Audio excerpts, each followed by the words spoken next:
the Iraqis' relationship with Iran.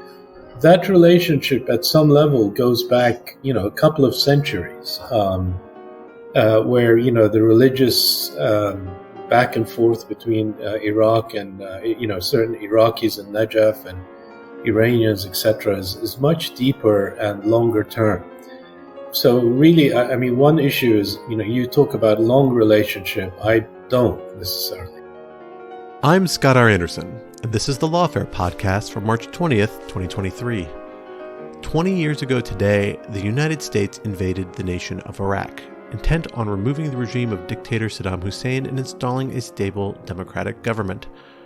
What followed instead was 2 decades of political instability and horrible sectarian violence that has yielded a modern Iraqi state that remains plagued with corruption and other problems and is increasingly under immense pressure from the nearby regime in Iran.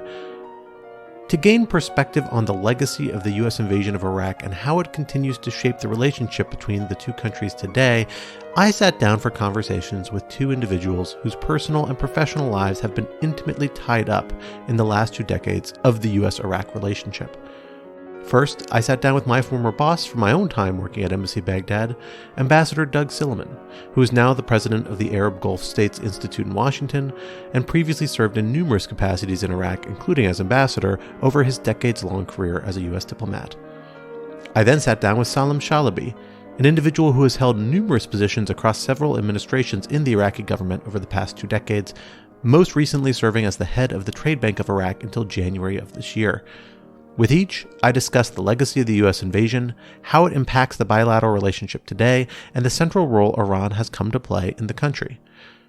It's the Lawfare podcast for March 20th, 2 perspectives on the invasion of Iraq at 20, with Ambassador Doug Silliman and Salem Chalabi.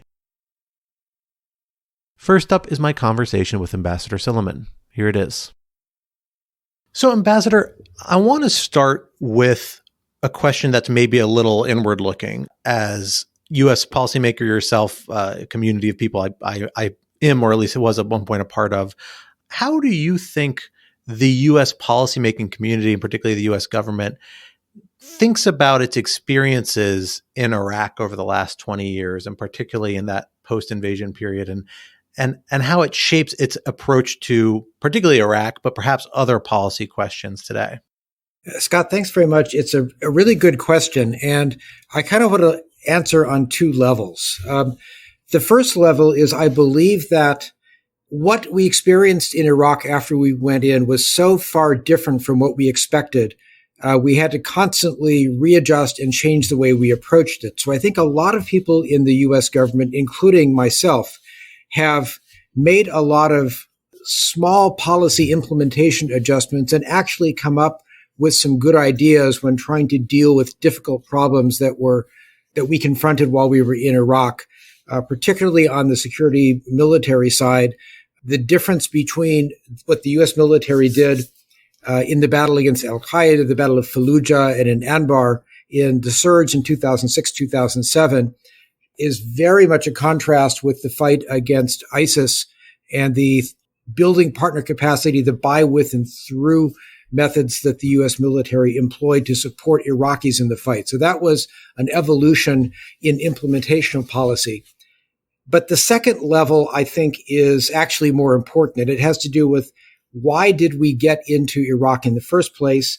What were the underlying goals of the policymakers? And I cannot admit to any particular insight from experience at that level at that time because I wasn't even in Washington.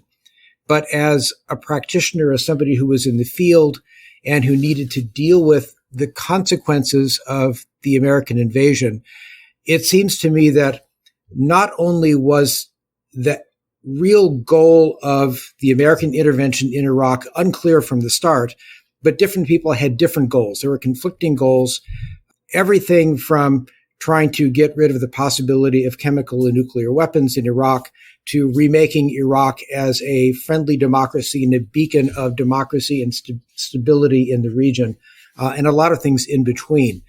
So I think that both the private and the public definitions of goals, what the U.S. was trying to accomplish in using the military in Iraq, needed to have been clearer from the very beginning. And that might have made things turn out differently if we knew what direction we were going and where we were headed.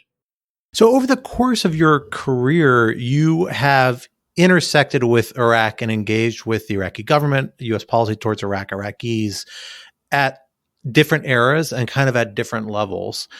What has been kind of, in your experience, the evolution of the Iraqi perspective on the experience after the invasion, and particularly how that resonates and impacts their relationship with the United States today and at those different historical moments?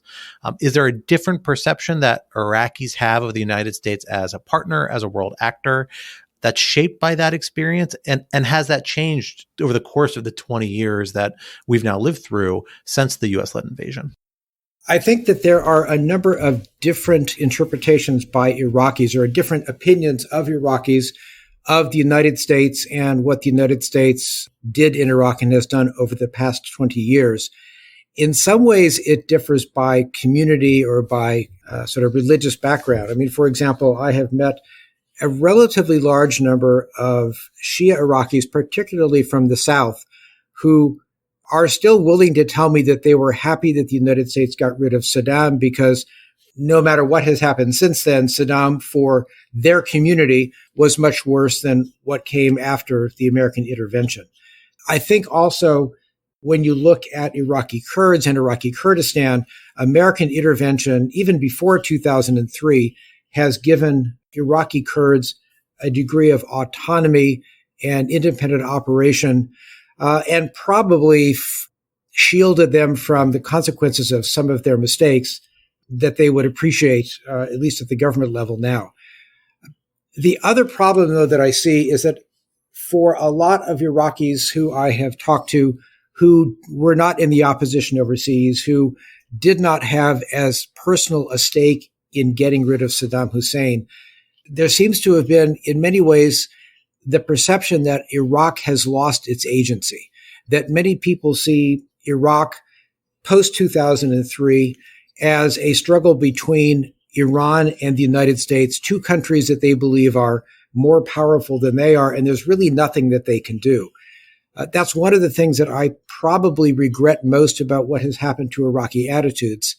And particularly as ambassador, one of the points that I tried to make as frequently as possible, publicly and privately, to Iraqis was to explain to Iraqis the amazing history of the country, the economic potential, where Iraq could go, the fact that Iraq was one of the largest oil producers in the world and did have a lot of money coming in, and that they needed to find a way to define their own personal group and national goals, and that they had the power to make these decisions on their own. So I think that one of the effects of the American intervention and our attempt to essentially remake Iraq, at least in the first decade, may have led to a sense of loss of Iraqi agency, which is making it more difficult for Iraqis to move more smartly and directly into a more positive future. So you've already mentioned the U.S. Iranian relationship as having cast this long shadow over Iraq really for the last 20 years, particularly perhaps most strongly over the last 10 to 15 years. Tell us a little bit about what your experience has been with that relationship. How much did the U.S. invasion of Iraq impact the trajectory of the U.S. Iranian relationship? And how much does the legacy of that invasion, whether rightfully or wrongfully, still play into those dynamics between the United States and Iran, with Iraq as a third party with a vested interest in both relationships? Yeah, I think in general, the U.S. intervention, and particularly pulling down the regime of Saddam Hussein, has made it much easier for Iran to operate inside Iraq. Certainly for the Iranian Revolutionary Guard Corps and the Quds Force, they have a lot of Iraqi allies, many of which were developed through the Badr Corps and the Iran-Iraq War of the 1980s, co-religionists who have a lot of ideas in common about the future of the region and the way that governance ought to be run under a Shia government. So what I saw, and my as you noted, I saw Iraq from a Turkish standpoint, from a Jordanian standpoint, from a Kuwaiti standpoint, and on 3 tours of duty from an Iraqi standpoint inside the country. And what I saw over the trajectory of this time, starting in 2003 when I was in Amman, Jordan, was facilitating the ability of Iran to directly and indirectly pursue its foreign policy and security goals, which included things such as continuing to supply Hezbollah and in Lebanon, Hamas and other groups in the Gaza Strip. After 2011 and the beginning of the civil war in Syria, a real effort from the Iranians to do things to help support the regime of Bashar al-Assad, moving material first over Iraq in planes and then through Iraq on the ground to support and build militia forces in Syria to help the government. So there was a concerted effort on the part of certainly people in the IRGC and the Quds Force to take advantage of the relationships that they had with Iraqis from the Saddam era and to project Iranian strategic power into and through Iraq more broadly in the region. And that was one of the things I think that the U.S. invasion and deposing of Saddam and pulling down of the government facilitated, because we were unable quickly enough to put in place a government that was either completely run by the United States or Iraqi nationalist enough to have a consensus on opposing some of these activities of the Iranians during the time. So again, I think what it did, it made it easier for Iran to expand its strategic outreach, to project strategic power through proxy forces, through fellow traveler politicians in Iraq and elsewhere in the region as well. But to use Iraq as a base made it more effective and easier for the IRGC and the Quds Force to project Iranian power beyond their borders. So all of these factors really come to a head in a way in Iraq itself, where we have seen really multiple iterations of Iraqi leaders from different political factions and political parties wrestle with the Iraqi relationship with the United States and to some extent Iran as well, because there is such a close relationship between them, and find different ways to try and walk a pretty careful and awkward line between engagement and a degree of distancing. How would you describe that sort of approach among the Iraqi, I guess, political class, for lack of a better way to describe it? How do they tend to think about the parameters of the Iraqi relationship with the United States, and insofar as it relates to Iran, both in terms of what it is practically and what it could be, what the outer limits of that relationship might be? I think that the relationship and the answer to the question is essentially embedded in the way that the United States and Iran approached Iraq starting in 2003. We, being a very institutionalized, non-individualized society, tended to want to see the development of Iraqi institutions and have a good, solid legal basis for the operation of those institutions. The Iranians were much more pragmatic and had a different set of tools in their toolkit. They wanted to be able, regardless of the guiding laws, regardless of government policy, to quietly accomplish the things that they wanted to accomplish. And in fact, the strength of the Iranian moves into Iraq over the past 20 years has been mostly that it is done outside the legislature, outside passage of laws, where it's easier to have opposition from people who oppose the ideas. So I think, first of all, we were looking for an Iraqi government structure and a legal infrastructure that looked very much like the United States, where with the assumption that people would follow the laws, and if they didn't, they would be individually punished, and then others would follow from that example. The Iranians took that different, much more pragmatic, below-the-table approach, which in the end I think was more effective, at least in the short term and at least in the first 20 years. So I think that was the one thing that has helped the Iranians. They were closer to the culture of Iraq. They had a different modus operandi, and frankly, they were more willing to take risks, and they were more willing to do things that would have been outside even their normal playbook, because Iraq, with such a long border with Iran, is so strategically important to Iran, much more strategically important to Iran economically, in terms of security and politically and culturally, then Iraq is important for the United States. So I think that the way that we looked at success on the ground essentially led to, if you will, a greater Iranian success than an American success, at least in the first 20 years. So for the Iraqi leaders on the ground now, how do they think about the relationship with the United States? What do they think are the right avenues of engagement, the right levels of cooperation? And where might there be red lines or areas of concern? We've seen in the last few of the kind of rapid succession of prime ministers we've seen over the last few years, we've seen, of course, Prime Minister Adel Abdel Mahdi say we need to start moving U.S. troops out of Iraq. But it's been a slow, kind of consciously, deliberately slow process. And then just this past January, we saw the most recent Prime Minister, al-Sudani, kind of come to the defense of the U.S. and to some extent Western troop presence, substantial extent Western troop presence, saying, no, they're here for a reason to train us and help us with ISIS and to stay. Yet there's a lot to thread that needle. It's a tricky needle to thread. Where are the areas where the Iraqi government wants to see that engagement with the United States, whether in the military realm or elsewhere, and where might it go too far? Where is there less appetite for that? It's hard to say where in the Iraqi government people want to see continued engagement. I think broadly in the Iraqi population, they want to see, at a minimum, a balance of engagement between Iran and the United States. And for those who are looking more for economic benefits or for more serious long-term security benefits, they probably want to see parts of that move closer to the United States than to Iran. I think that, I've been a bit surprised and pleased by the performance of Prime Minister Soudani since he's been in power, although relatively short a time. He did come to power with a relatively large number of supporters in the parliament, although many of those supporters were sort of from pro-Iranian or militia-linked parties. He also had significant support from the Christian community, the Sunni community, and the Kurdish community.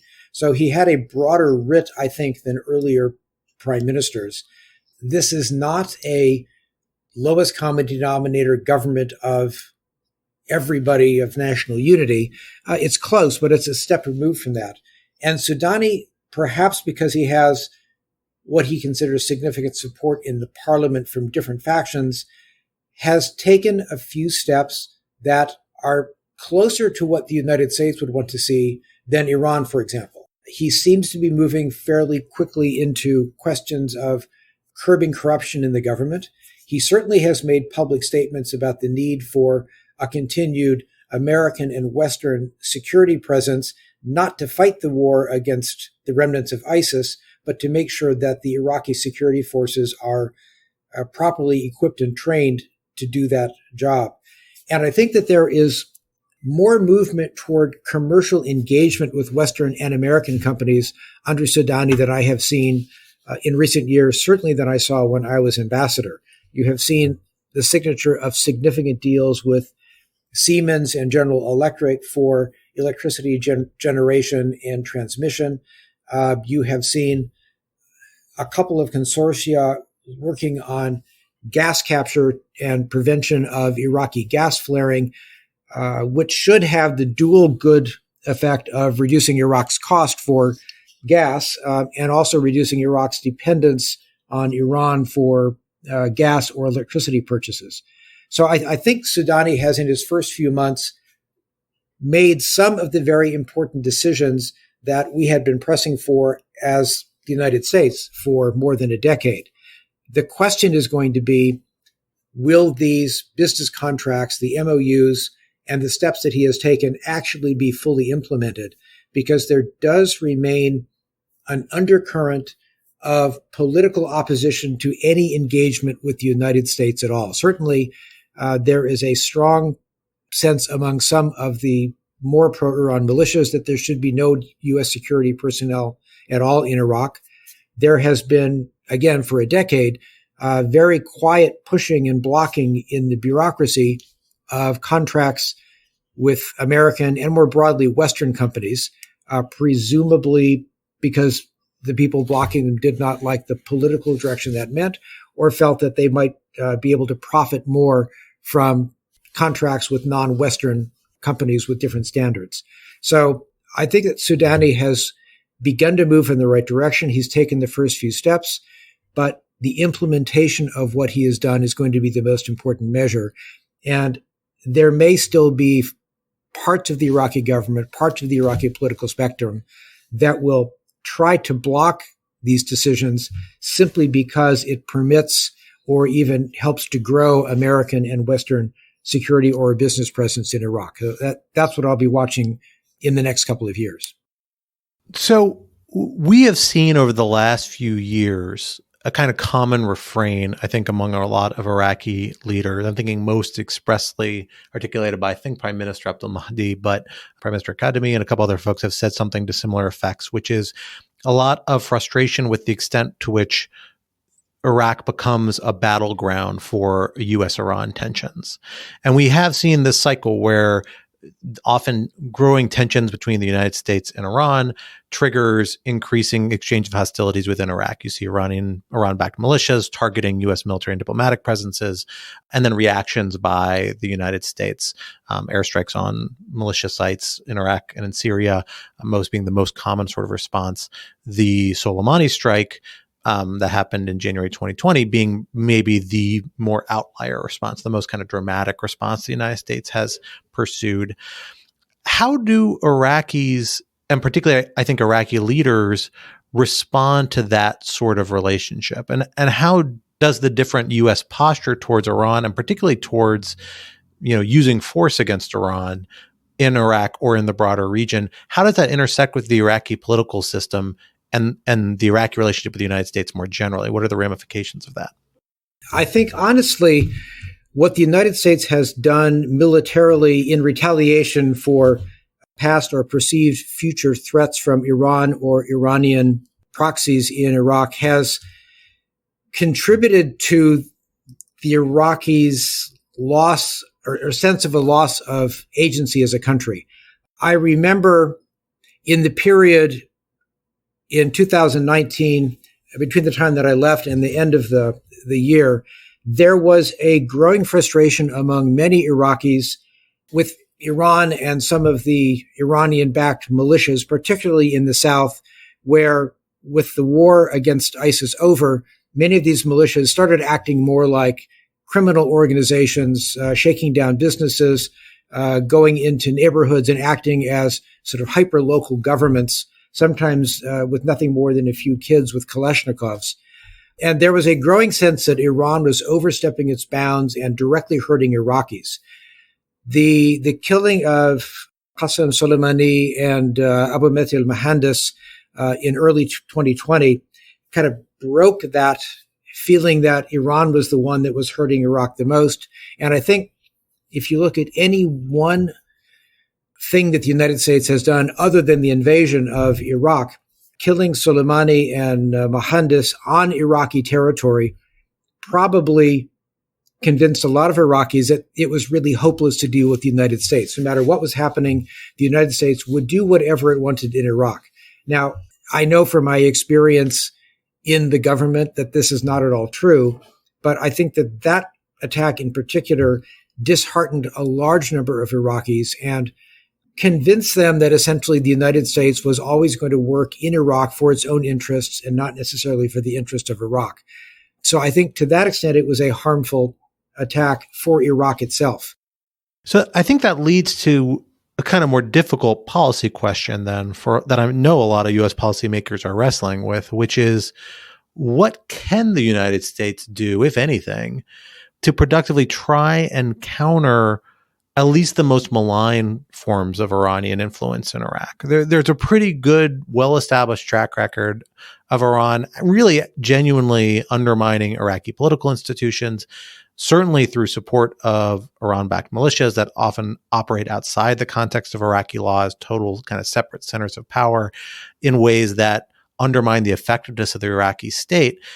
There is a track record here. I mean, it's hard. I don't think many people would dispute that that's an accurate description of what Iran does, if not the whole universe of the relationship. But then what can the United States do to oppose it? You hear some people from the outside, some analysts saying we should be much more active in targeting Iran, and some people even calling for more sort of hostile action and the use of force against Iranian militias, essentially because no one else is in a position to do that other than the United States effectively because of the political paralysis within Iraq around those issues. Do you think that would be, it sounds like you're skeptical of that approach. What is the right approach then for how to counteract those, at least the most damaging forms of Iranian influence in Iraq? I think the only way to gradually and over time begin to counteract the most damaging forms of Iranian influence or the grabs for power of Iranian-supported militias and political groups is to try to strengthen Iraqi institutions. And maybe I should go through a little bit what I mean by that, because I don't want it to sound as just a trite phrase. One of the things that we should do, that we have been doing, is to continue to encourage Iraqi governments to integrate more completely politically in the region. I know that Prime Minister Mustafa Kadhimi worked quite hard to develop a trilateral relationship with Jordan and with Egypt. This seems like it's standing the test of time, and Sudan is trying to do the same thing. We have tried to encourage closer political relations with countries of the GCC and other significant Arab and regional countries as well over time with Iraq. This will, at least at the beginning, help build confidence in Iraqi government, so people actually talk to the people who are the officers in Iraqi government, and may lead to, or is likely to lead to, deeper economic and political engagement with Iraq. So I think the first thing we need to do is, if you will, use America's convening authority to broaden the base of support for Iraq so that it no longer becomes a perception of the United States versus Iran, but rather the United States and Europe and the Arab world helping to support Iraq to push back on Iranian abuses. That has both internal and external elements that could be helpful. There are a lot of other things that the United States can do that will play to what Iraqis see as our strengths. One of them is calibrating properly what our security engagement with Iraq is going to be. And what we are doing right now, quiet security assistance, providing both training and mentoring and equipping of Iraqi security forces who are demonstrably loyal to the elected government, is a good step. Most Iraqis support that. It is only those who would like to see a weaker Iraq and more Iranian or less ability of people to create rule of law on the streets of the country, for example, would be opposed to that. So I think that's something that most Iraqis support. We should stay in Iraq. I think that the lesson of Afghanistan and the withdrawal from Afghanistan is not a direct one for Iraq, because the attitude, the history of the country, and its ability to support itself are much different. Nonetheless, I think that the presence of American and other Western forces, particularly through the NATO training mission, will help build confidence, esprit de corps, and the idea that there are Iraqis who are really defending Iraq as opposed to a confession or a non-government agenda. I think we also need to look at what the United States can do to help educate younger Iraqis. In my experience, a lot of Iraqis have a great respect for the education that one gets in the United States, from elementary school, but certainly up through university. And there are things that the United States government has done, particular programs that have brought high school students or college students to the U.S. on exchange programs, or facilitating visas for Iraqi students, which over time will have more impact as more and more Iraqis get to come to the United States and learn how they can turn their dissatisfaction with something that has happened on the ground into local activism. And that is the basis for a lot of American exchange programs. I also think we need to slowly and cautiously encourage both the Iraqi government and American companies to look more seriously at a broader range of business deals. Most of the business deals that have happened now are somehow in the hydrocarbons industry or power generation. if these deals that I talked about that Prime Minister Sudani has approved and signed will go forward and be implemented, it will give other American companies confidence to look at deals in agriculture and food processing, in telecommunications, in logistics, in areas that Iraq needs, where American companies can work with Iraqi companies to build bigger businesses in Iraq. And finally, I think we need to work very closely with the government of Iraq and help them put together a concrete and realistic plan to deal with energy transition and climate change. Iraq is going to be one of the 5 worst affected countries with climate change over time.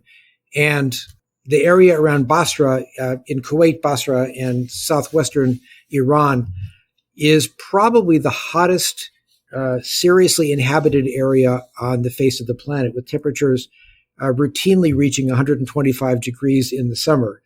And the United States has technologies, but also the United States can help Iraq shape the idea of what they need to be doing as a country to begin to adapt to what will be the worst of climate change. So these are the areas where I think the United States can have some positive influence. It is all long-term. It is all subject to being pulled on a moment's notice by Congress or an administration which is upset with something that the Iraqi or Iranian governments do. But I think the only strategy that is going to work is for the United States to play to our strengths in the eyes of Iraqis over the medium to long term. Well, you've already anticipated my next question, but I want to put it to you anyway, because I think there's a little deeper to dive here. So far, so much of our relationship now, at least the parts we hear about in the news, is security related, particularly in our assistance relationship. A lot of the funds and efforts and training is focused in the security realm. And part of that is, in my mind, in my experience, although please feel free to disagree with me, a little bit of a hangover, a reaction to the history of U.S. and, frankly, international engagements in Iraq, in which it was the recipient of huge sums of influxes of fund around things ranging from economic assistance to institutional development to rule of law and justice issues that I think a lot of people feel like they did not see a return of investment on. And therefore, the interest in those sorts of support have really dried up. And security has emerged and remained as kind of the main pillar of that relationship. Do you think that's the right way in this medium to long-term frame where you're encouraging us to think about it, that we need to be channeling our engagement with Iraq? Or are there other pillars that need to be set up along security assistance for either assistance relationships or facilitation relationships? You've mentioned a few already, but I'm wondering what the big ones that stand out are, or if there are any others that we should line up alongside security. Well, I will reiterate that I think that security assistance, training, mentoring is something that should remain in the mix. We should not do in Iraq what we did in Afghanistan. We should look at what we did when U.S. combat forces left Iraq at the end of 2011, where we moved a large part of the equipping and training and mentoring mission from combat forces outside in Iraq to inside the embassy, where they had diplomatic military attaché status, but were still able to do this non-combat role of supply, train, and mentor. I think it's absolutely crucial to continue those kinds of programs, because to not continue those programs will be read locally and regionally as the United States abandoning in failure one of its biggest projects of the 21st century. I go back to what I said a couple of minutes ago, then maybe I can give you some more examples. I think we need to look at the things that Iraqis want to see in their future and see where Iraqis perceive the United States as a core or preferred provider. So again, education is something that Iraqis see that the United States does better than anyone else. No matter whether you believe that or not, that's the perception I get from Iraqis. So the extent to which we can send kids on exchange programs, my particular favorite in Iraq is something called the Iraq Young Leaders Exchange Program, which brings high school and undergraduates to the U.S. for a summer to work on their English, but also to get to know how America works and to teach them community activism. So that the idea is when they go back, they're not trying to defeat Iranian militias, but rather they're trying to work on problems in their neighborhoods, in their communities, and to try to give them the skills to do that. That has been a program that has been funded by the U.S. government for 14 or 15 years running. And what is developed kind of a self-sustaining bit. Some of the early graduates of this program are now mentoring the younger graduates of this program when they come back to Iraq. This is the kind of thing that I have not seen in many other places in the world. And it is the long-term funding by the U.S. government at a relatively modest level that has made this program successful. I also think that we need to do much more for business promotion. And this is what's going to be very difficult for the United States, because for the period, Scott, that you and I were both in Iraq, it was almost impossible to get to the signature of an actual contract with an American company in Iraq. It was very difficult politically and bureaucratically.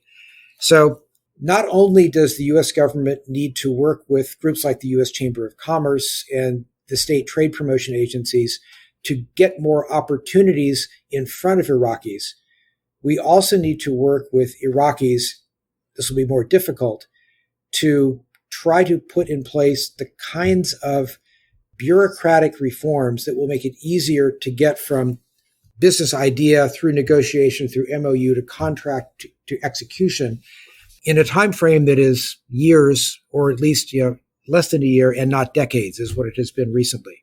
So I think those are two areas where, in addition to a security pillar, we need to have. So exchanges, education, bringing Iraqis to the United States, and then trying to find ways for American companies to more frequently get in front of the Iraqi government and Iraqi companies, combined with a push, probably in conjunction with the UN, the World Bank, the IMF, to get some reforms inside the Iraqi system so that they become a facilitator of business deals, not a block to business deals.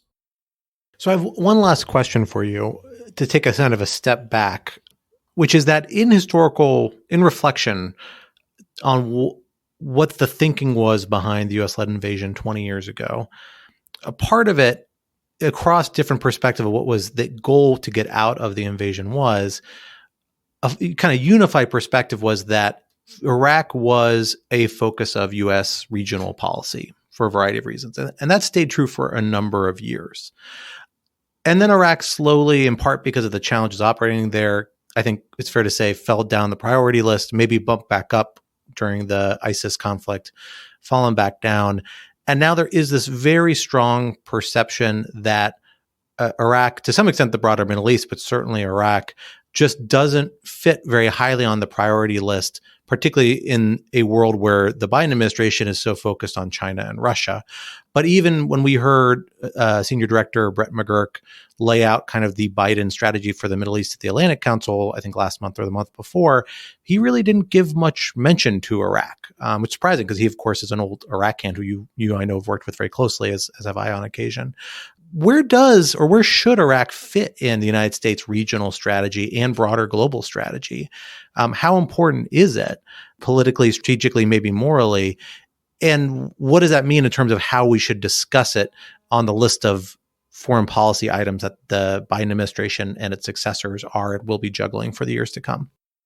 I think that Iraq does not need to be at the top of the foreign policy agenda as it was, say, in the surge in 2006, 2007, when President Bush was doing weekly teleconferences with Prime Minister Maliki to make sure that they were tied up very closely with the Iraqi government. I think that the United States has spent enough resources, enough blood in Iraq, that there's really nothing more that we can do systemically to make Iraq turn out any better than it's going to turn out on its own. And we need to shift our focus and make it not necessarily a lesser priority, but as I said, as I argued a few minutes ago, to find realistic things that the United States can do at a relative low cost to the United States that will have a concrete impact, positive impact on Iraq. Education exchanges, business involvement, so quiet, under the radar security cooperation. I am afraid that Iraq, it's a fulcrum for the region. So it makes sense for us to try to develop in Iraq that is not going to be a source for instability in its neighboring countries. So certainly to the very basically, so that we don't have another Saddam Hussein-like figure who will violate borders, invade two of his neighboring countries, use chemical weapons on his own population, and potentially develop ballistic missiles and nuclear weapons. We don't want an Iraq that's focused on those things. We want an Iraq that is able to remain economically and socially stable and can gradually increase its level of prosperity. A stable, organized, and Iraq that is becoming more prosperous will not be a destabilizing factor in the region. In the reverse, if we see what the Iranian goal is, at least in my mind, has been to keep Iraq just unstable enough that Iran can influence it, but not so unstable that it poses a threat to Iran directly. I think that's going to be for the Iranians a very, very difficult balancing act. How do you get that right? How do you make sure that the Iraqi government is weak enough that you can influence key parts of it, but not so weak that it collapses and causes unrest? I think that the United States can quietly, in the medium to long term, strengthen the Iraqi government and the perception of average Iraqis that they can have their own independent future, that they do have personal and national agency. And that is probably the best thing that we can do to make sure that Iraq does not go the way of Syria. What I am afraid of is that if we continue to be anti-Iran, which can be translated into anti-Shia, too pro-Kurd or too pro-Sunni, or focus our assistance or our moral and our economic and military assistance based on sectarian groups or sectarian identity, we may inadvertently end up making Iraq even less stable than it is now. And an Iraq that is not stable, an Iraq that is feeling the worst effects of climate change, that isn't able to provide jobs for the nearly 1 million young Iraqis entering the labor market every year, is going to be a source of instability for the region, not a source of stability. So I think that continued moderate level U.S. engagement with occasional but not frequent engagement by the highest levels of government is necessary going forward. It isn't necessary because we broke Iraq in 2003 and now need to fix it, but rather I think that level of engagement is necessary to keep Iraq a strategic asset in the region, even if it is not acting directly at the behest of the United States, to keep the region more prosperous, more unified, and more stable. Unfortunately, we'll have to leave the conversation there for now. Ambassador Doug Silliman, thank you so much for joining us here today on the Lawfare podcast. Thanks very much, Scott. Now let's turn to my separate conversation with Mr. Chalabi. A quick note. Due to a technical issue, we had to stop this recording about halfway through and pick it up later on a separate device, so you may hear a difference in audio quality. Salem, you have been involved in Iraqi politics and policy for several decades now, going all the way back to, if not before, at least going back to the U.S.-led invasion in 2003. Can you give us a sense now, looking back, about how a lot of Iraqis think about the U.S.-led invasion and the removal of the Hussein regime that followed? What is its historical legacy kind of in the Iraqi political imagination for a lot of Iraqis? How is it understood now that so many years have passed?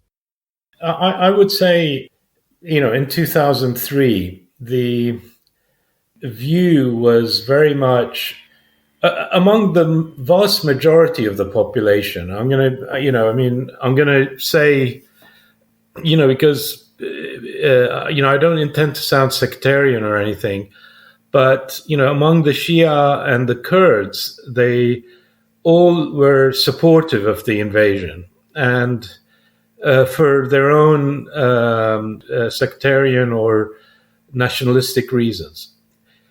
If you ask the population now, where we've had basically a dysfunctional governmental setup from that time on. If you ask people now what they feel, you're going to get a mix of answers, but the basic summary is as follows. at least during Saddam's time, we had security and we knew, there was one government we were dealing with. Now we don't have security. Corruption is rampant. It's very difficult to get anything done in government because there are so many political actors on the scene that it's very difficult. It's very difficult to exist. To carry out your normal day-to-day business. And so those, are on the negative side. On the positive side, obviously, people are a lot better off after 2003 than they were before. And secondly, there's a lot, I'd like to say freedom.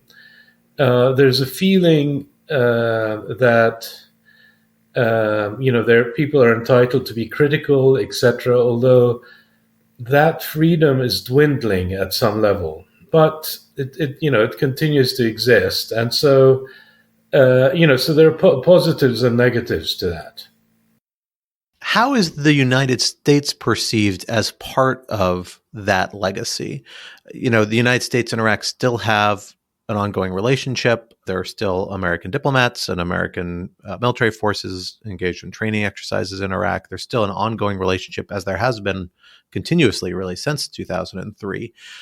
But what does the legacy for the conflict and the complicated feelings about the status quo, what's come of the U.S.-led invasion in 2003, how does that reflect back on perceptions of the United States as a partner, as an ally, or as something different than those things?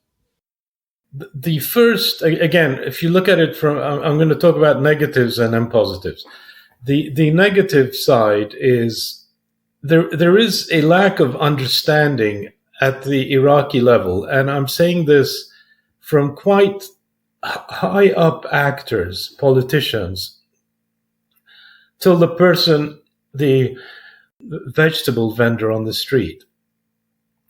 Why did the U.S. come in and create this chaos? They believe that the chaos that ensued was intentional. And so, the Arabs generally, Iraqis also, are, think in very conspiratorial terms, and they are not willing to think through what the internal decision-making process in the U.S. was and the balances that had to be made, the deals that had to be made. They think, no, the U.S. intentionally came and created this chaos. And so there is a lack of, appreciation for what the U.S. tried to do. Second is, the first point ties into the fact that Iraqis have, since 1958, have been very much mentally tied into a leader, a strong man, etc. And here you had a U.S. invasion, and the net result was not a strong man, but a political system that, apart from it not being dysfunctional, has led to tens of strong men, and therefore, they are critical about this. Third, though, they still feel the U.S., since it was the entity that overthrew Saddam Hussein, they still feel that it's the power. And so, so they're kind of afraid of it at some level. And I'm talking about the people on the street, etc., the non-political types. And so there is a feeling that, we don't want to challenge the U.S., etc., in ways that are outside the norms, because they would react quite aggressively, militarily or otherwise. And fourth, and this is, I would say, at a minority level, there is a feeling that there is a partnership. What this partnership is isn't very clear. The number of conferences in D.C. and elsewhere about, joint ventures and investment, etc., really nothing of the sort. Generally, Iraq has not had foreign investment that's successful, but specifically U.S. companies have, I mean, there are a few exceptions, obviously, in the oil and gas sector. ExxonMobil was there. We're now in a dispute with ExxonMobil. Some of the oil services companies are there, GE in the electricity sector.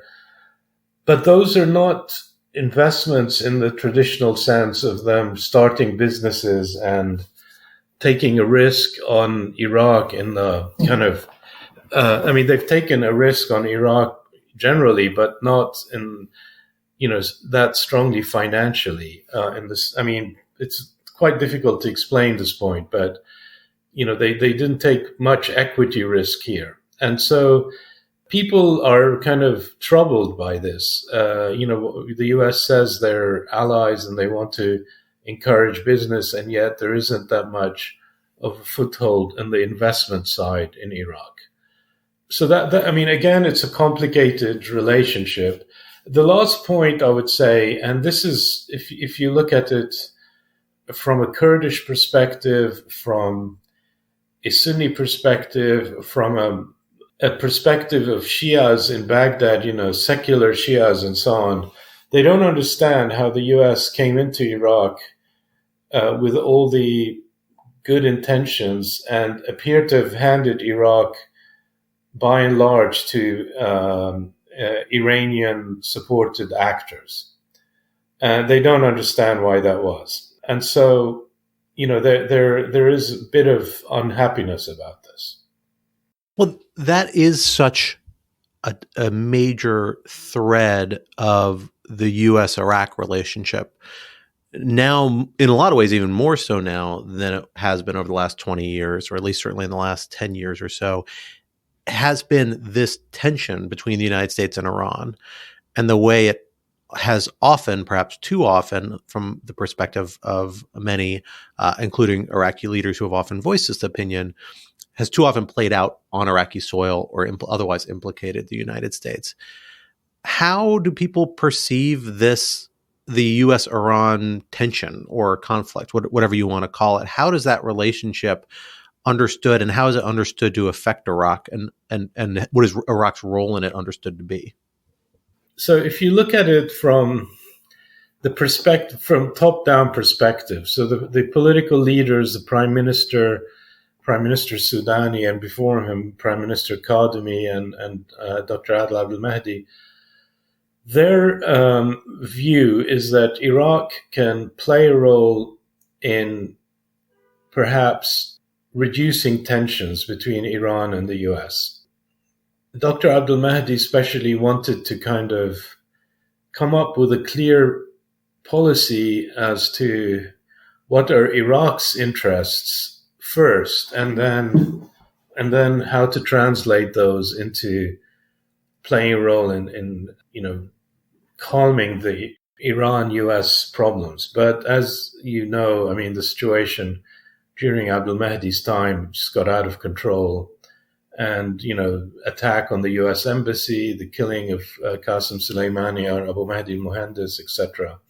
And therefore, the net result is, effectively, if you scratch below the surface, it's leave us, to both sides, leave us alone.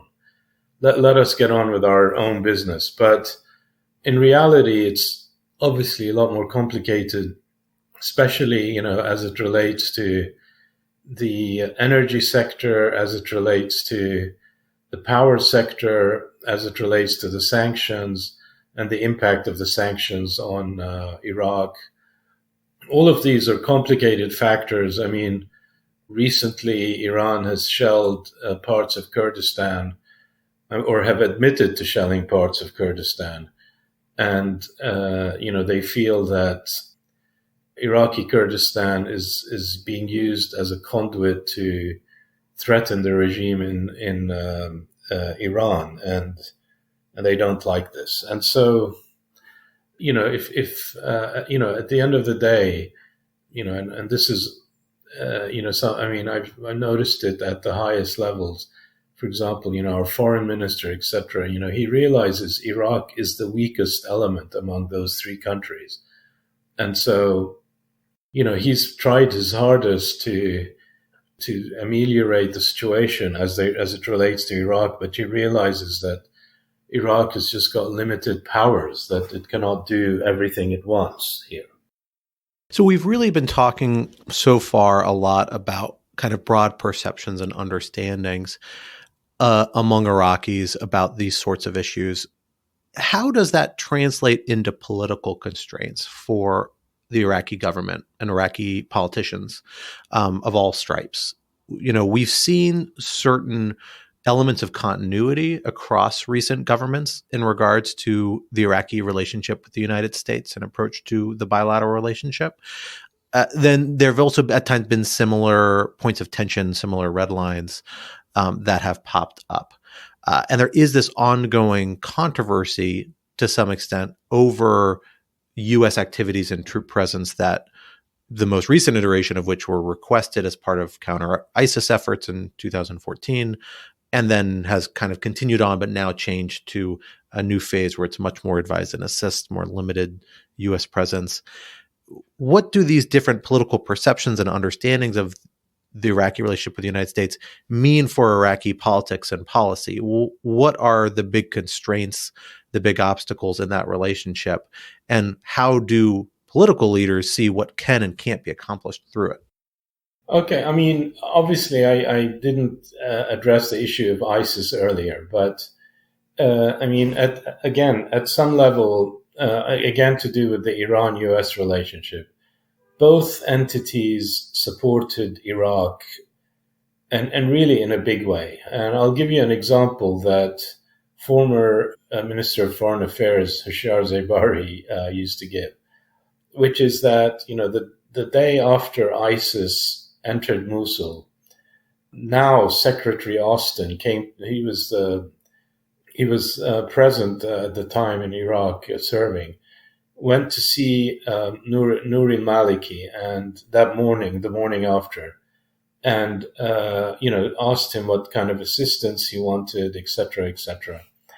And ultimately, the assistance, military assistance, and I'm not talking U.S. military personnel, but military assistance to the Iraqi military, arrived around November after contracts were signed, a bit before that. He left, a couple of hours later, Qasem Soleimani came to see Maliki and asked him what the Iraqi military needed. And the first shipment took place the next day. And so you have that dynamic where, you have an actor who's far more able to maneuver and another actor who you need. Now, obviously, as the war against ISIS developed, the U.S. was able to bring the coalition together.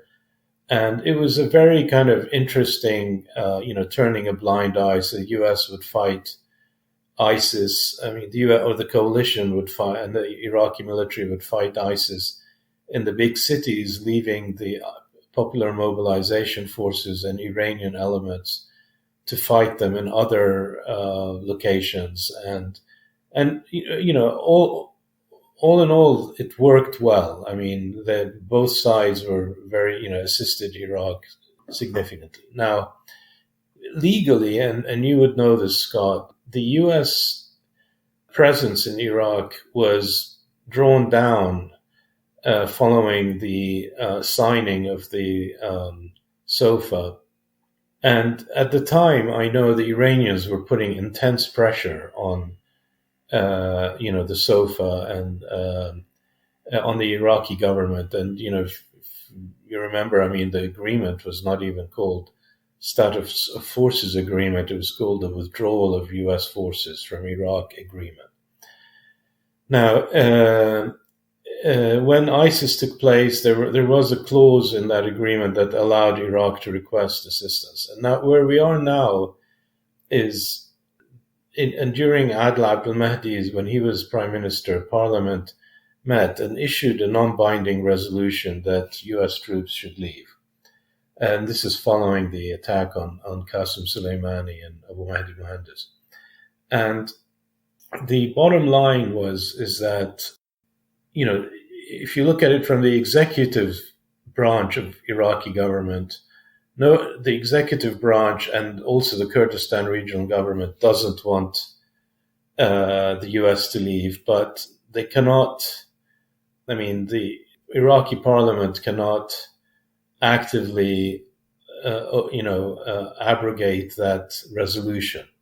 And so you have a relatively unclear situation on the US presence. And so Prime Minister Soudani, I think, is doing a good job by insisting on continuing with the relationship, the security relationship with the US on the ground under current scope without trying to change the legal scope because of constraints he has among his allies and parliament that would prohibit a more formal agreement, etc. So it's, things are going okay. Let's leave them as is and continue with this training, etc. From Kurdistan, they want the U.S. there at any level. And so they, one of the conditions of the Kurds is that, we have to continue with having the U.S. troops on the ground as protection. So we know that the relationship between Iraq and the United States, the long history of it, the challenges and the traumatic experiences that it's entailed, has left these political constraints on Iraqi political actors that we see time and again. As you mentioned, it's been hard for even Iraqi leaders who want to endorse relatively limited cooperation or engagement with the United States around security issues that have pretty broad acceptance and a lot of which have been pursued for a long time to get approval from Parliament. It's politically risky. It's kind of a little bit of a sensitive point or a third rail that's easy to exploit for political opponents to those sorts of agendas.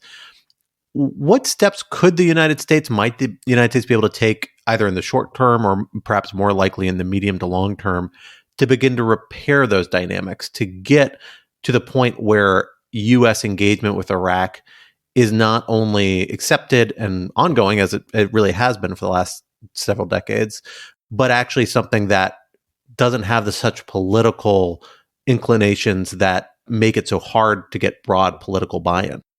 I mean, I'm going to maybe mention a look at it in the following way. I mean, you and maybe this is, part of the breakdown in thinking. I mean, you referred to the U.S. having a long relationship with Iraq. I would look at it as being the exact opposite, that it's a very short relationship. I mean, it goes back to 2003. It is very much a relationship of initially of victor, of conqueror versus conquered. It's obviously changed its nature. And so, at the end of the day, the depth of the relationship is actually quite limited. I mean, if you look at, the U.S. relationship with people, for example, in the KRG, you see it's a much deeper relationship because their interests are, and they've been working closely together for years. Whereas, you see the relationship of the U.S., for example, to the current government. And it's, at a formal level, there is this strategic relationship, etc. But it's not that long term. I mean, the current prime minister, other than the U.S. ambassador and a few visitors, doesn't really have a relationship with the U.S. There are people around him who have some relationship, but again, it's not very deep. I mean, the foreign minister probably is the one who has the deepest relationship. But again, it's not as foreign minister that he has this relationship, but as the chief of staff of Masoud Barzani in Kurdistan. And you look at it in the context of, if you look at it in the context of the relationship with Iran, for example, the Iraqis' relationship with Iran, that relationship at some level goes back, a couple of centuries, where, the religious back and forth between Iraq and, certain Iraqis in Najaf and Iranians, etc., is much deeper and longer term. So really, I mean, one issue is, you talk about a long relationship. I don't necessarily. You talk about a deep relationship. I think possibly not. But your other question was, how can the U.S. improve that? And in my opinion, I look at, the various aspects of the current relationship, and there are things fundamentally missing. As an example, I, was very kind of promoting and pushing at the time. I don't know whether you're familiar with the so-called ExxonMobil Southern Iraq integrated project deal, but it was a huge deal that would have transformed the Iraqi oil sector and allowed it to take off. And at the end of the day, the parties, and this is ExxonMobil and the Iraqi Ministry of Oil, disagreed over certain, commercial terms, and not really major ones. But had something like this taken place, you would have seen a much more integrated commercial relationship, because the largest oil project in Iraq and potentially the largest infrastructure oil project in the Middle East would have been between ExxonMobil and Iraq. And so, I see the commercial dimension of things as somewhat limited, to be perfectly honest. And that is one area that things could improve. I see at a cultural level, the relationships are somewhat limited. Other countries, have, significantly deeper relationships. And here I, for example, use France or Italy, where they're, they have a kind of less transactional relationship with Iraq. In light of this, I think, on the commercial side, the cultural side, and, tied to that, the NGO side, where I think, the interests of some of the NGOs in Iraq is very limited. I recall, a few years ago, some time ago, some gay rights activists were trying to push an agenda in Iraq, and they were effectively just rebuffed, but not in a rude way, just that culturally people were not willing to accept that. And something like this, you can't control NGOs, but there are a lot of more NGOs that could play a role here. So we've seen the United States oscillate a bit in the last few years, particularly between the Obama administration and the Trump administration and the Biden administration, in its approach to Iraq generally, and particularly to the tensions with Iran that are always on and sometimes break into conflict. In particular, we saw a moment in late 2019 and early 2020 where the United States was much more willing to use military force against Iran-backed Shia militias, and then ultimately culminated in by far the most controversial of those actions, the airstrike that killed Qasem Soleimani and a number of others in the grounds of Baghdad's international airport. What impact do those sorts of actions have on the perception of the United States and the political ability to engage the United States by Iraqi politicians? There are still calls in some policy circles to say we being the United States, should take a harder line, be more aggressive in militarily pushing back against Iran, including within Iraq and Shia militias. That's not the approach the Biden administration has taken, but it has taken a handful of airstrikes as actions of what it frames as self-defense against these militias when they target U.S. diplomats and U.S. military personnel. What do those occasional military engagements, what ramifications do they have for the U.S. Iraqi relationship?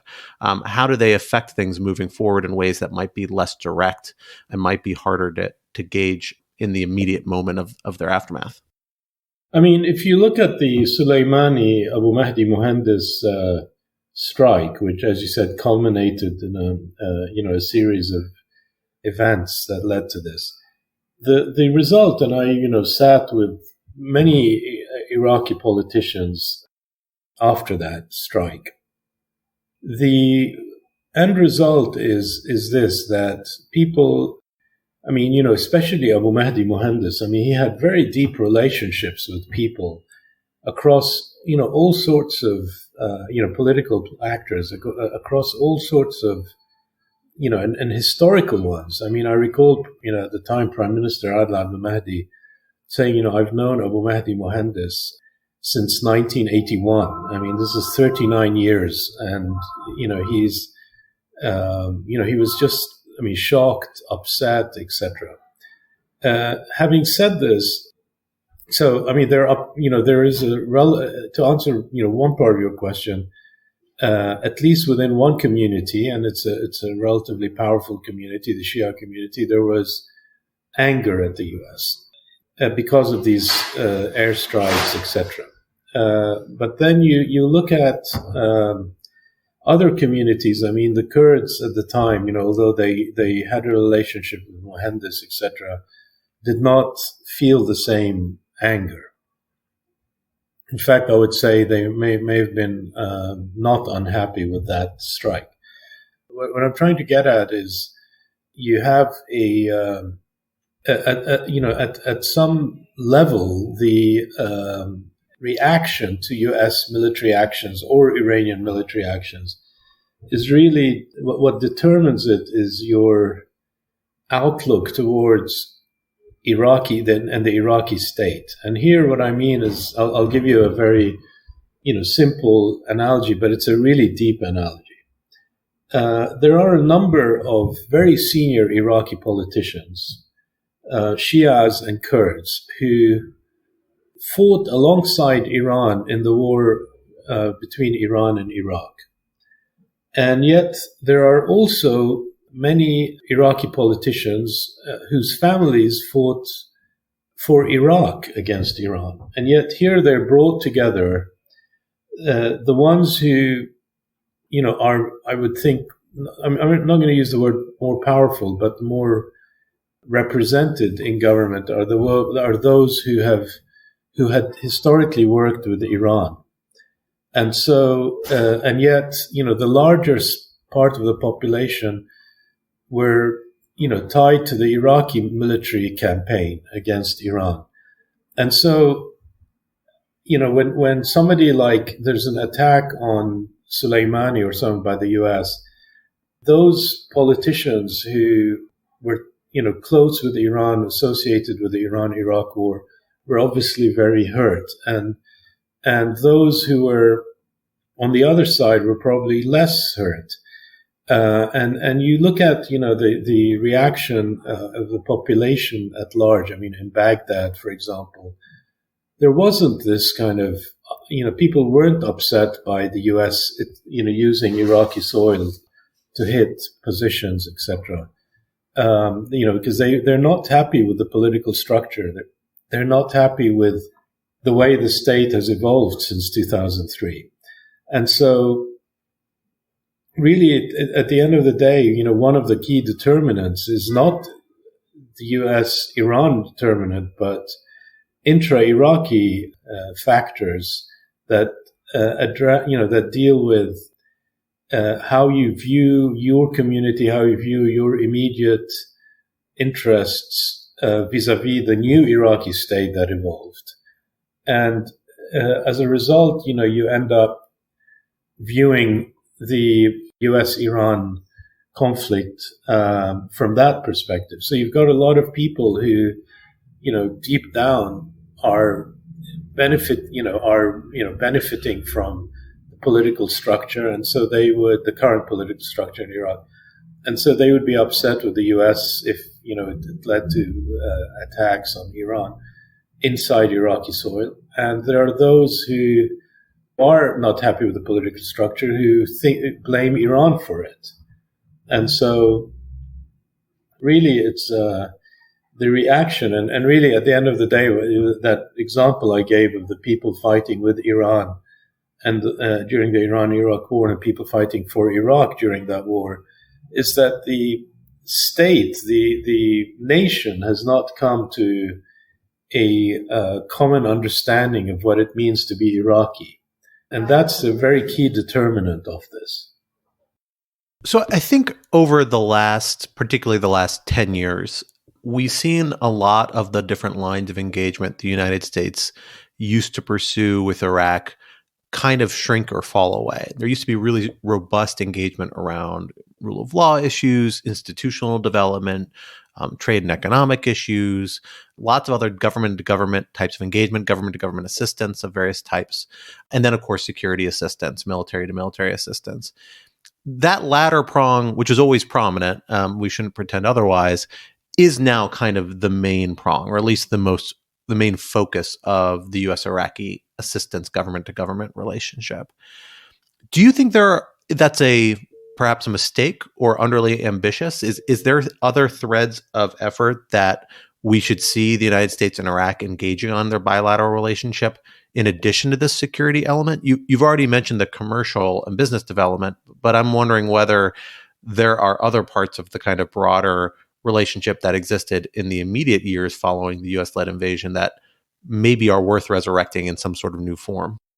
I mean, I'll tell you one thing that I've noticed, and I've noticed it not only in the context of the U.S. And Iraq, but in other European contexts in Iraq, and that issue relates to the misunderstanding of what it is that drives Iraqis.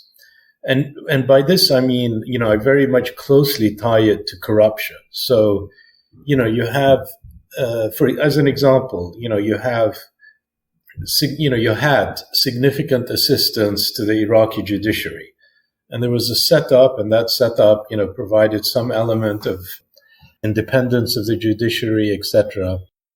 And at the end of the day, correct, there is some independence of the judiciary now, but there's also significant corruption in the judiciary. And really what I sense is that there is a slight misunderstanding of how Iraqis think. And, and it's very difficult to come and impose on another country a set of guidelines that work in the US or that work in Germany or so on, in how you do business or how you conduct yourself in protecting human rights without really understanding what it is that drives Iraqis. And here I see this, and I give an example of the judiciary where, you theoretically have an independence of the judiciary, but a single, telephone call from a senior political figure to a judge or to the head of the judiciary or so on would lead to a decision that, does not necessarily coincide with the actual facts of a particular case, etc.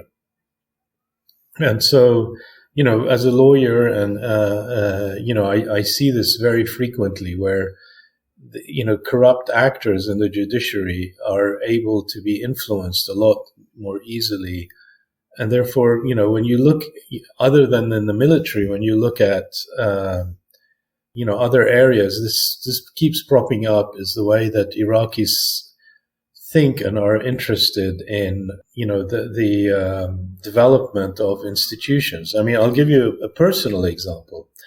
When I was appointed to lead Trade Bank of Iraq in 2020, many of those around me, their immediate instinct was I should take actions against the previous CEO of the bank, to take actions against him, so that, because that's what he did to the one before and what the one before did to the one before that. And I said, well, that doesn't bide well for the institution. If you want to build an institution, you can't have attacks on the previous guy, even if you did, just thought some of his policies were not right, fine. But you have to look at the institution above everything else. And here, the Iraqis were upset, and they're not used to this kind of thinking. And it applies across many of the other aspects of the non-military part of the state. And you see this current government, for example, I haven't seen this since 2003, where they have decided to take a really vengeful approach against the previous prime minister and some of his staff, and are using I'm not defending them. I'm not saying that, there are no wrongs carried out. But really, from the first day that this current team took over, there was a sense of vengeance. We want to take revenge against the previous prime minister and his team. And it's really gone across the board now. And I feel, again, I'm not defending from a legal perspective whether those people did, the people in the previous administration did wrong things, etc. But the vengefulness is not, is a bit too far. But it's part and parcel of Iraqi, let's say, mentality, and it's somewhat difficult to break it. I want to pose one last question to you, which is to step back a little bit, because there's a big debate in the United States, I'm sure you're well aware, about where the Middle East generally, really in a lot of ways, but particularly where Iraq, for purpose of this conversation, fits within the broader U.S. strategic picture. There's a sense that, the Biden administration has decided we have to focus on China and Russia, and all these other issues are becoming lower priority, not the focus that they once were. Although to some extent, that's a little bit inevitably of an oversimplification, because, you can't just have one or two main security interests. The world dictates otherwise in terms of having a much more complex picture of where actual national interests lie. I guess my question for you is, where do you think the relationship for the United States and Iraq, from both of their perspectives, should be in terms of each other's relationships? How important are they to each other strategically in terms of their interests and on other dimensions potentially as well? And what direction do you think that means this relationship needs to move in the next 20 years as it kind of enters into this next chapter? I mean, I'll give you my kind of a brief look. I mean, to me, Iraq as a project is important to the U.S. from the perspective that, the U.S. undertook the step of, changing the previous regime, etc. And so it was critical for the U.S., for example, to support Iraq in the fight against ISIS, because had that failed, it would have, been a very kind of obvious problem for the U.S. in the sense that, it created a change of regime that led to a kind of Islamic, caliphate. So from that perspective, I understand it but we're now 20 years later. And in reality, when I used to talk internally with the government, I used to say, don't overthink that the U.S. is invested in Iraq to such an extent. Don't make requests of the U.S. That are too aggressive, that you think that, you've got, President Biden or, before him, President Trump spending 22 hours a day thinking of Iraq. This is not the case. So at best, Iraq is a kind of actor that they want to make sure does not fall into the hands of Iran on the one hand, does not fall into the hands of ISIS on the other, and then it's able to survive economically so that nobody has to, come and sort it out. And so, realistically for the U.S., these are the critical constraints. I mean, I would say make sure, critical goals for Iraq. One, don't let it fall to Iran. Two, don't let it fall to ISIS, etc. And then don't let it collapse economically. I don't think there's anything, benefits slightly commercially from it, etc. But there's been an additional issue for the U.S., which is don't let Iraq be a conduit or a area from which to perhaps target neighboring countries to Iraq who are friendly with the U.S. And by this, I mean Saudi Arabia principally. And so, for the U.S., this was a very, these are the four parameters. And I don't think you can really go far beyond that and ask, for more active U.S. involvement in any other part of Iraq. I mean, perhaps now under the Biden administration, there's an element of environment, etc., to do with the gas problems. But that really is as far as it gets. From the Iraqi perspective, they want, obviously, U.S. know-how. They want support from the U.S. internationally. And they've only begun to now understand that support has a price to it, which is that Iraq can't appear to be under Iran's wing.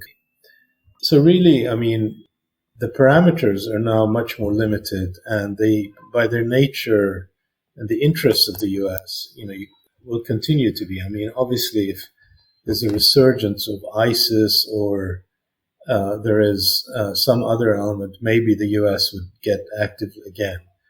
And, I recall during the Clinton administration, I remember a particular meeting I attended in which somebody from the National Security Council said, look, President Clinton's policies, he wants to keep Iraq off the front pages. And I think the same Biden approach exists, where they don't want Iraq to be on the front pages. And that's not a bad thing. I mean, it's hopefully allow Iraq to develop slowly and organically and not be on the front pages. And I think that, if we work along those lines, perhaps, so for example, if the relationship between Kurdistan, the KRG, and the central government develop very badly, and, there's conflict between them, that could bring Iraq onto the front pages. So the U.S. has to make sure that relationship is under control. Well, unfortunately, we'll have to leave the conversation there for now. Salem Chalabi, thank you so much for joining us here today on the Lawfare podcast. Sure. The Lawfare podcast is produced in cooperation with the Brookings Institution. Please be sure to rate and review us wherever you get your podcasts, and check out Lawfare's other podcasts, including Rational Security, a casual, lighthearted chat about national security news that I co-host each week with my colleagues Quinta Jurecic and Alan Rosenstein. In addition, be sure to visit lawfareblog.com for our extensive written coverage of national security law and policy issues, and consider becoming a material supporter of Lawfare at patreon.com/lawfare to gain access to an ad-free version of this podcast and other special perks. This podcast was edited by Jen Patcha Howell, and our audio engineer was Noam Osband of Goat Rodeo. Our music was performed by Sophia Yan. As always, thank you for listening.